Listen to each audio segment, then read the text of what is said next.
सैयद अय्यर की जितनी तारीफ की जाएगी कम होगी। पहले तो पंजाब को उन्होंने जिता दिया 11 रन से, और इसमें सबसे बड़ा रोल उनका माना भी जाएगा, क्योंकि जिस तरह से वो बल्लेबाजी की उन्होंने, वो बेहतरीन बल्लेबाजी करी, कप्तानी पारी खेली, और जो इंटेंट था उनका साफ तौर पे कि तेजी से रन बनाना है, उन्होंने बनाए।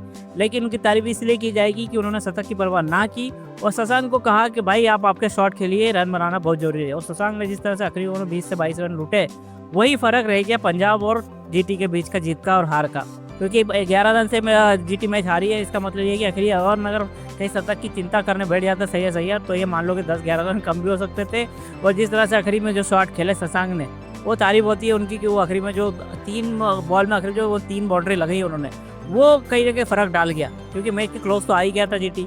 लेकिन यहाँ पे तारीफ होनी चाहिए सैयद अय्यर की। सैयद अय्यर ने शतक की परवाह भी नहीं करी और रन बनाओ, जिस तरह से रन पारी खेली उन्होंने, वो तारीफ होती भाई कि संत्याल की पारी भी खेली उन्होंने, वो काबिल तारीफ है। शॉट जो सिलेक्शन था देखने लायक थे, 9 छक्के, क्या बोलोगे आप, जिस तरह की शॉट ही लगाई उन्होंने, और बड़े लंबे लंबे छक्के लगाए उन्होंने। और सैयद अय्यर की कप्तानी की तारीफ भी करनी होगी कि भाई विजय कुमार को उन्होंने इम्पैक्ट प्लेयर के तौर पर यूज़ किया है, जबकि पंजाब की स्ट्रेटजी ये थी कि हम हरप्रीत बराड़ को इम्पैक्ट प्लेयर के तौर पर लाएंगे, लेकिन ड्यू आ गई, वहाँ पे दिमाग लगा लिया सैयद अय्यर ने, और सैयद अय्यर ने विजय कुमार को बॉलिंग इम्पैक्ट प्लेयर के तौर पे यूज़ किया। और विजय कुमार ने जो शुरुआत के 2 ओवर डाले, जिसमें 5-5 रन दिए मात्र उन्होंने, वो काबिल तारीफ था। उन्होंने पूरी तरह से वहीं से मैच को बदल दिया, नहीं तो भाई पूरी तरह से मैच तो जीटी के हाथ में आ चुका था।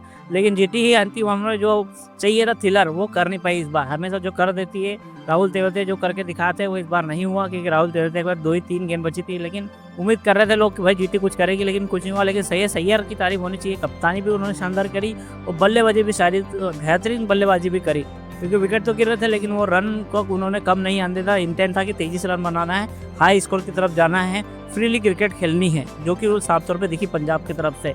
इस बार तारीफ उनकी होनी चाहिए, लेकिन केकेआर, मुझे समझ नहीं आ रहा केकेआर ने भाई सैयद अय्यर को क्यों छोड़ दिया। वेंकटेश अय्यर को तुमने 23 करोड़ दिए, तो आप सैयद अय्यर को दे सकते हैं। ऐसा कप्तान छोड़ दिया आपने जिनको आपको ट्रॉफी जिताई थी उस कप्तान ने।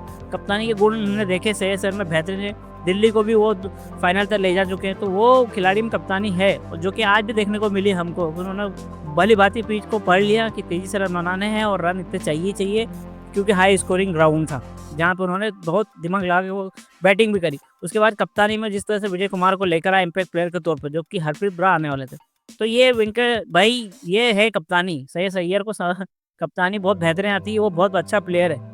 माना जाता है कि भाई वो जिस तरह से उन्होंने पहले भी रणजी में देखा कि भाई दुलीप ट्रॉफी में उन्होंने ट्रॉफी जीताई, रणजी ट्रॉफी उन्होंने मेरे को ट्रॉफी जीताई, चैंपियन ट्रॉफी में जिस तरह प्रदर्शन किया उन्होंने वहाँ पे भी ट्रॉफी जीताई। तो अब ये भी माना जा रहा है कि भैया हो सकता है पंजाब को पहला अपना खिताब जीता, लेकिन मेरे हिसाब से सैयद अय्यर की बैटिंग बहुत काबिल तारीफ और कप्तानी भी नंबर 1।